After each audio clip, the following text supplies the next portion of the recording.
Bak ben bu gözleri tanıyorum Cihan. İyi. İyice bak bakalım ne diyorlar. Sen Meryem'i çok seviyordun. Ama Alya gelene kadar seviyordun abi. Sen Alya'dan önceki Cihan değilsin Uzak abi. Şehir dizisi yeni bölümünde Alya'nın annesi diziye dahil olmasıyla olaylar bambaşka boyut alacak. Cihan Alya'ya bu süreçte destek olsun diyorsanız videomuzu beğenin, sayımızı görelim. Alya Boran hakkında gerçekleri öğrendi. Ecmel öğrenince savaş başlatacak. Şahin de hapisten çıktı ve Alboralar başına geçmek istediğini açık açık Cihan'a söylüyor. Cihan da buna karşı olmadığını fakat adil savaş istediğini dile getiriyor. Alya güven kaybı yaşıyor.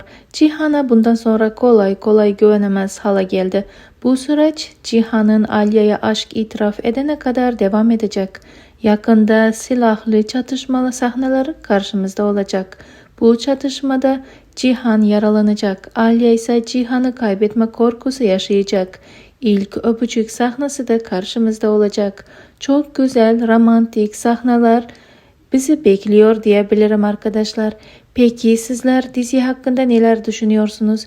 Düşüncelerinizi bizimle paylaşmayı ve analizleri kaçırmamak için kanalımıza abone olmayı, bildirimler tuşunu da açmayı unutmayın. Yeni analizler en kısa sürede sizlere gelmeye devam edecek. Şimdilik hoşça kalın. Allah'a emanet olun.